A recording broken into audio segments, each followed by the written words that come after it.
MZ 시네필입니다. 최근 지구의 운동에 대하여란 애니메이션이 종영하였습니다. 이 애니메이션의 원작은 2020년에서 2022년까지 연재한 만화로서 이 작품들처럼 엄청난 판매량을 기록하지는 않았지만 여러가지 상을 받으며 작품성을 인정받았죠. 제목에서 알 수 있듯 이 애니메이션은 지구의 움직임 즉 지동설에 대한 작품입니다. 한국에서 지동설하면 제일 유명한 건 바로 이걸 겁니다. 어린 시절 이 이야기를 듣고 가슴이 벅차오르지 않은 이과생은 없을 겁니다. 만약 있다는 그는 길을 잘못 선택했거나 오로지 취업 때문에 이과를 선택한 사람일 겁니다. 하지만 이 일화는 거짓입니다. 정확히는 재판이 있었지만 그가 기소된 건 교황이 천동설을 지지한다고 욕을 해서입니다. 거기다 당시에 지동설을 연구하는 게 목숨을 내놓는 일도 아니었습니다. 그렇다면 이 작품 자체가 중대한 역사 왜곡물 아니냐 하겠지만 오히려 이러한 인식을 반전으로 삼았죠.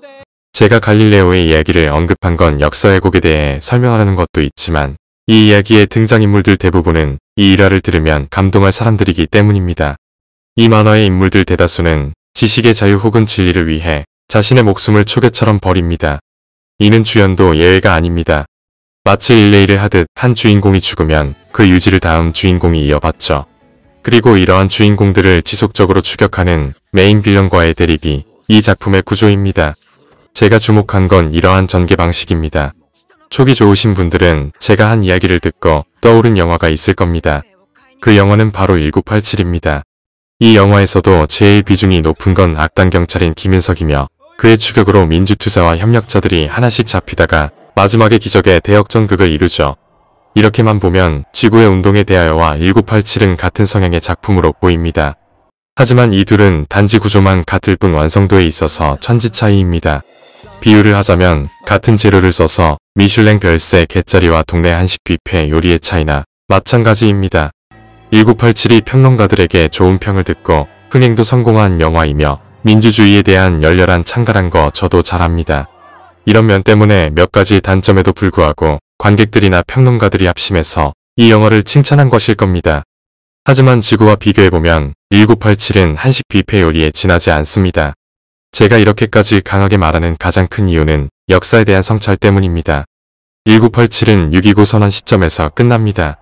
한국 역사에 대해 모르는 외국인들이 보면 한국 역사는 꽃길만 펼쳐질 거라 생각할 겁니다. 하지만 우리는 압니다. 이후 근현대사가 어떻게 흘러가는지에 대하여. 감독은 이 엔딩에 대하여 희망을 주고 싶어서라고 하였지만 이걸 볼 때도 이후 미래를 아는 저에게는 그저 기만으로밖에 느껴지지 않았습니다. 만일 이후 역사가 희망찼다면 이런 게 나오지 않았을 테니까요. 반면 지구는 팩션처럼 흐르다가 현실의 역사가 어떻게 흐르는지 보여줍니다. 여기서 작품의 반전이 나오는데 사실 여기서도 지동설을 연구하는 건 금기가 아니었습니다. 이게 어떻게 된 건지는 간단히 이야기하자면 주인공들이 있는 지역에선 금기지만 다른 곳에선 아니었다는 것이죠. 그리고 이게 다른 곳에 퍼지지 않도록 비공식 이단 신문관인 노박을 고용한 거죠. 일각에서는 이 반전 때문에 허무하다고도 하였지만 저는 이 반전이 만화를 한 차원 더 높은 경지로 끌어들였다고 생각합니다. 어째서인지 본격적으로 비교해보겠습니다. 앞서 말한 것처럼 두 작품 모두 에피소드 때마다 주인공이 바뀝니다. 그리고 이들을 쫓는 악당은 변하지 않죠. 사실 이 두 개 모두 악역이 작품의 주인공이라 할 만큼 비중이 크죠. 우선 악당에 대해 비교해보죠. 1987의 악당인 박처원은 대한민국의 사회 비판물에 자주 나오는 전형적인 악당 경찰입니다. 그나마 여기선 그가 왜 일이 되었는가 과거에 대해 풀지만 그게 너무 늦게 나온 데다가 이런 사연이 그의 캐릭터성에 별 영향을 끼치지 못합니다. 그냥 사연 있는 나쁜 놈 정도죠. 이런 사회 비판물의 경찰 중 고전 캐릭터인 자베르와 비교해보면 박처원의 허접함은 더욱더 부각되죠. 레미제라블의 자베르는 그가 왜 이런 삶을 살게 되었는지 초반부에 나오며 이런 경험이 어째서 그를 민중의 적으로 만들었는지 잘 묘사합니다. 뭔가 옳은 일을 하며 살려고 노력하고 실제 사생활도 책 잡히는 일 없이 모범적으로 살지만 사회적으로 보면 악당이 될 수밖에 없는 사람. 그게 자베르입니다. 지구의 노박 역시 자베르와 같은 케이스입니다. 고문하는 거 어디가 올바르냐 하겠지만 중세의 고문은 지금 경찰의 수사기법이나 마찬가지인데다 이거 자체가 악이란 인식 자체가 없었죠. 노박도 자베르처럼 사회에 도움이 되는 삶을 살고 싶어서 이단 신문관이 된 케이스입니다. 그리고 이거 감성이 아닌 독자들이 가장 감정이입할 수 있는 게 바로 그입니다. 아까 말했듯 지동설을 연구하는 사람들은 모두 학문의 자유를 위해서라면 목숨을 초계처럼 버릴 수 있는 사람들이며 이는 남녀노소를 가리지 않습니다. 어떤가요? 이들에게 선뜻 공감이 가나요? 학문의 자유, 진리의 추구 그거 좋죠. 하지만 추상적인 데다 민생에 직접적인 영향을 주지 않는 것도 사실입니다. 물론 이들이 추구하는 지동설이 대단한 건 맞습니다. 톰 지그프리드란 학자는 인류 역사에서 가장 중요한 과학이론으로 지동설을 꼽았을 정도니까요. 근데 이게 당장 생활에 활용될 수 있냐고 물으면 그렇다고 말할 수 없습니다. 정치가 국민들의 생활에 영향을 주는 것에 비하면 새로운 이론의 발전은 극소수의 몇 개를 제외하면 사람들의 생활에 유의미한 변화를 주지는 않으니까요. 훨씬 더 생활에 관련된 정치에 목숨을 바친 운동권들도 공감이 안 가는 판국의 이런 인물들에게 공감할 수 있는 사람이 얼마나 될까요? 이런 이들만 가득하면 극소수를 제외한 독자들은 이들에게 흥미가 떨어지고 이는 작품을 접는 계기가 됩니다. 이를 방지하기 위한 캐릭터가 바로 노박인 겁니다. 노박을 제외한 주요 인물들은 모두 진리를 위해 목숨을 바칩니다. 이런 사람들이니 가족은 고사하고 연인도 친구도 전무하며 이를 무가치한 걸로 여깁니다. 즉 이들에겐 사생활이란 게 없습니다. 근데 그만이 개인 사생활이 비중 있게 나오죠. 거기다 자기 가족에게 하는 거 보면 중세가 아니라 현대 기준으로도 좋은 가장입니다.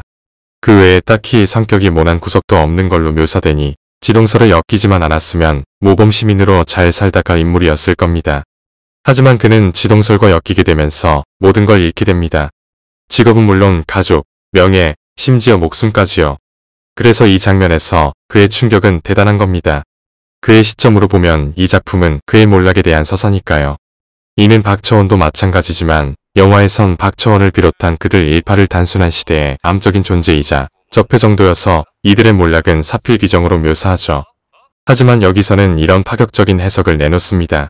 예, 저는 이게 굉장히 파격적인 역사관이라고 생각합니다.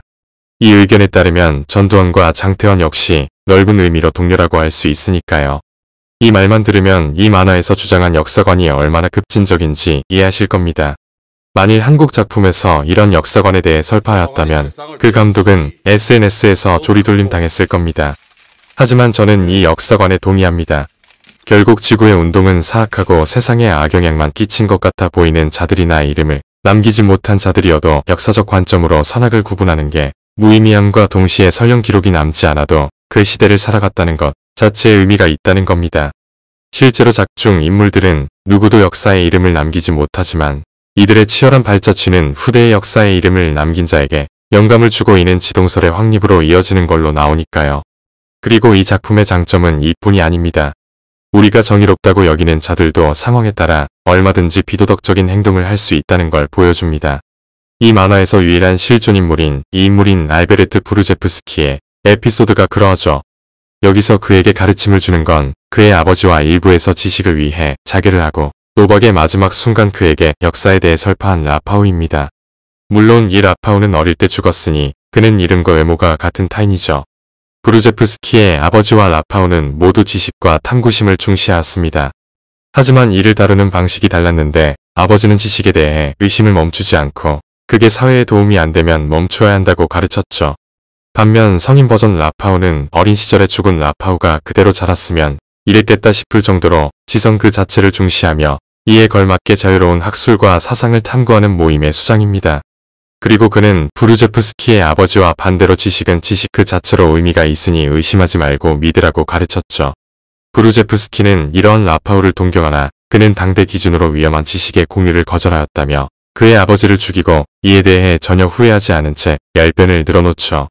작가는 이에 대해 폭력이란 어느 편에나 존재하는 것이라 하였죠. 사실 이 에피소드를 제외하더라도 지동설을 연구하는 자들은 충분히 폭력적인 모습을 보여왔습니다. 단지 그게 상대를 죽이지 않으면 안 되는 상황이거나 연출이 너무 간지여서 그다지 드러나지 않은 거죠. 그래서 작가가 지식의 상징이자 순교자인 라파우를 다시 불러서 이에 대해 확실시한 겁니다. 반면 1987에서의 운동권들은 모두 절대선으로 나오며 이들이 하는 행위는 모두 올바르고 존경받을 것으로만 묘사됩니다. 하지만 이들 역시 그들이 상대하던 군사정권 못지않게 폭력적인 일도 자주 하였으며 이들이 지금 사회에서 어떤 이미지인지 생각하면 이 영화는 운동권들의 프로파간다라 해도 무방합니다. 하긴 지구의 운동에 대하여처럼 풀어나갔으면 당장 항의할 사람들이 넘쳐나고 영화의 흥행도 실패했을지 모르니 이랬을 수도 있죠. 이 두 개를 보고 느낀 건데 저는 요즘 영화들보다 만화들의 평균 수준이 더 높다고 생각합니다. 만화에서는 지금도 다루기 힘든 불편한 진실이나 발상의 전환 등이 자주 보이는 반면 영화들은 대부분이 상식과 정의, 올바름의 틀 안에 갇혀 있습니다.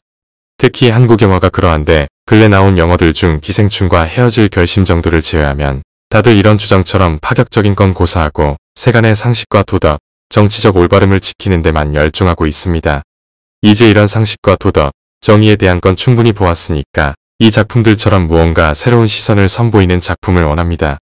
운동권들이 민주주의를 위해 몸바친 거 이제 귀에 딱지가 얹을 만큼 잘 알았으니 이제 여기 나온 성인판 라파우처럼 그들의 이면에 대해서도 이야기할 때입니다. 그래야 이들에 대해 진정으로 알 수 있다고 할 수 있을 테니까요. 결말 설명을 더 하자면 성인이 된 부르제프스키는 고해성 사실에서 이 일에 대해 말하며 인간에게 지식이란 버겁다고 말합니다. 그러자 신부는 의심과 믿음 둘 다 가지면 안 되냐 하며 어차피 인간은 모순된 존재니 이 두 개를 가지고 영원히 생각할 수 있고 그 자체가 행복이라고 합니다. 이 말은 방황 속에 윤리가 있다는 말하고도 일맥상통하죠.